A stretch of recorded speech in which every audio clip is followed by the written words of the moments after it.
Israel ने पश्चिम Asia में तबाही और बर्बादी का नया दरवाजा खोल दिया है। ये दरवाजा है सीरिया का। इन हमलों में राजधानी दमिश्क में मौजूद रक्षा मंत्रालय, जनरल स्टाफ कमांड की बिल्डिंग, राष्ट्रपति भवन के पास मौजूद मिलिट्री बेस और स्वेदा की तरफ बढ़ती। इजरायली डिफेंस फोर्स के दावे के मुताबिक सीरिया के 250 से ज्यादा ठिकानों को एयर स्ट्राइक में तबाह कर दिया गया है। इजराइल का कहना है कि यह कार्रवाई रूस समुदाय पर हो रहे अत्याचार को रोकने के लिए की गई।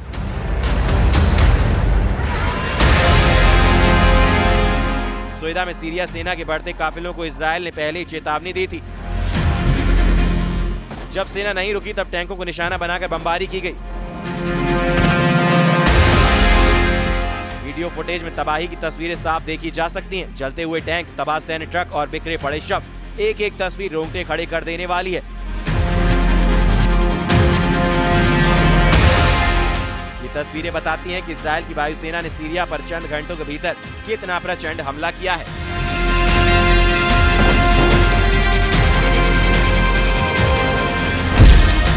आईडीएफ ने साफ कहा है कि ये सिर्फ शुरुआत है। अगर सेना नहीं हटती तो दमिश्क की दीवारें भी हिल जाएंगी।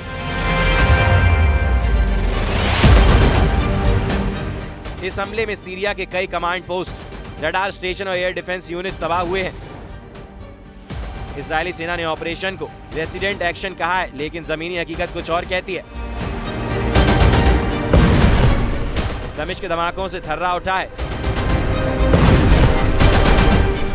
राष्ट्रपति भवन के पास हुए हमले को इजराइल की सबसे बड़ी पॉलिटिकल वार्निंग माना जा रहा है। ये सीधे तौर पर सीरियाई सरकार को चेतावनी है, रूस से हटो नहीं तो शासन हिलेगा।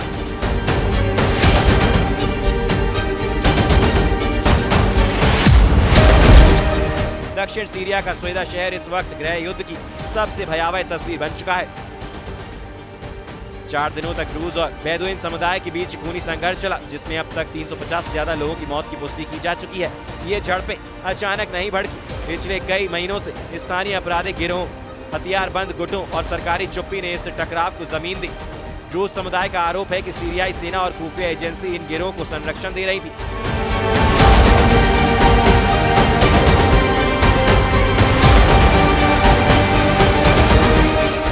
यहाँ तक कि सरकारी रक्षा बलों पर भी हमले के आरोप लगे।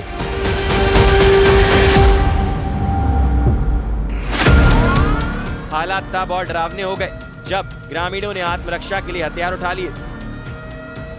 इसी दौरान इजराइल की एंट्री हुई, जब स्वेदा में हालात हाथ से बाहर निकलने लगे और सीरियाई सेना की टुकड़ियां आगे बढ़ी तो आईडीएफ ने कार्रवाई की शुरुआत की। इजराइल ने खुले तौर पर कहा कि हम ड्रूज समुदाय को अकेला नहीं छोड़ेंगे। इसका सीधा मतलब सीरियाई सरकार और ड्रूज समुदाय के बीच अब एक तीसरा खिलाड़ी भी मैदान में उतर चुका है।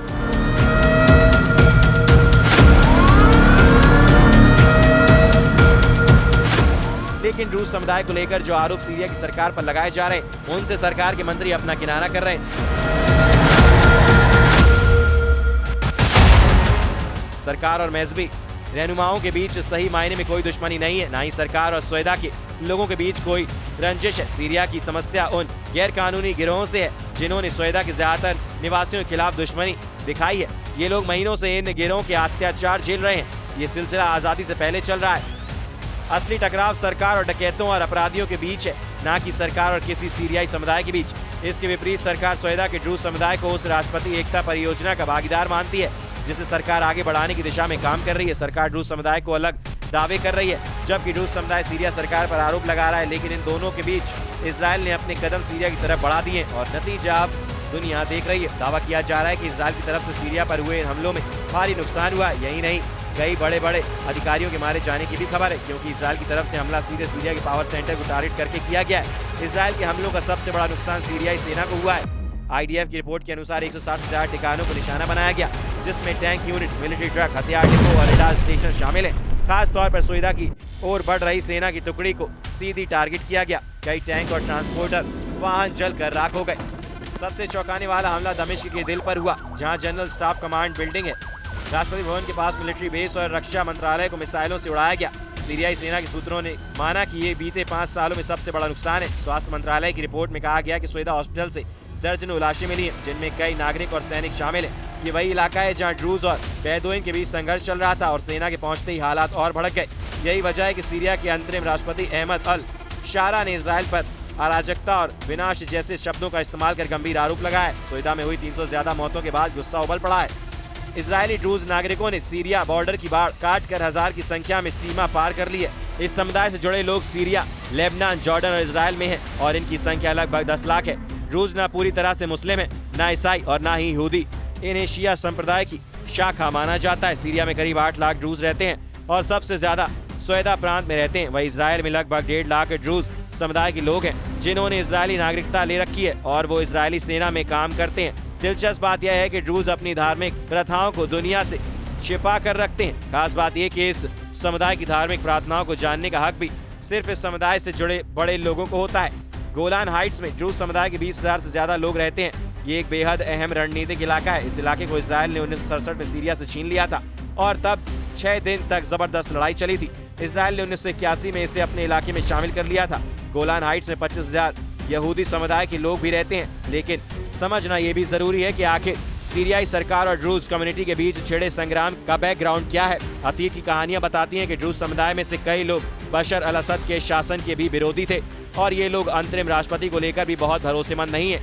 ध्यान देने वाली बात यह है कि सीरिया में लंबे वक्त तक बशर अल असद का शासन रहा, लेकिन पिछले साल उनकी सरकार के जाने के बाद सीरिया के नए राष्ट्रपति अहमद अल शेरा ने वादा किया था कि सीरिया में सभी धर्मों, नस्लों के लोगों की उनकी सरकार हिफाजत करेगी। लेकिन सीरिया के सुन्नी कट्टरपंथी समूह देश में धार्मिक रूप से अल्पसंख्यक समुदायों का उत्पीड़न कर रहे हैं। ये कट्टरपंथी समूह अंतरिम राष्ट्रपति अहमद अल शेरा के वफादार माने जाते हैं, लेकिन सवाल तो ये भी है कि आखिर सीरिया की सेना ड्रूज समुदाय के लोगों से क्यों लड़ रही है। सीरिया की नई सरकार और ड्रूज के बीच संबंधों में तनाव की एक वजह ड्रूज मिलिशिया को निशस्त्र करना है। अंतरिम राष्ट्रपति अहमद अल शेरा सभी हथियारबंद लड़ाकों को सेना के तहत लाना चाहते हैं, लेकिन वो अब तक ड्रूज समुदाय के साथ कोई भी समझौता नहीं कर पाए क्योंकि समुदाय के लोग अपना अलग वजूद बनाए रखने पर अड़े हुए हैं। माना जा रहा है कि इन्हीं वजहों ने सीरिया में नए संग्राम की लकीरें खींची हैं। सीरिया की धरती एक बार फिर वैश्विक जंग की लाठी तले कुचली जा रही है। इसराइल की बमबारी, ड्रूज समुदाय की त्रासदी और सीरियाई सरकार की खामोशी, ये सब मिलकर इस बात की गवाही दे रहे हैं कि पश्चिम एशिया की शांति एक भ्रम है। सवाल सिर्फ इतना नहीं कि कितने मरे, सवाल ये है कि कौन किसके लिए लड़ रहा है। रूस के नाम पर हो रही जंग में अब अमेरिका, इजराइल, ईरान, रूस जैसे बड़े खिलाड़ी उतर चुके हैं, लेकिन असली कीमत चुका रहा सीरिया का आम आदमी। क्या ये ऑपरेशन रूस की हिफाजत है या फिर नए प्रॉक्सी युद्ध की शुरुआत? और अगर यही शुरुआत है तो अंजाम कितना भयानक होगा, ये अपने आप में एक बड़ा सवाल है।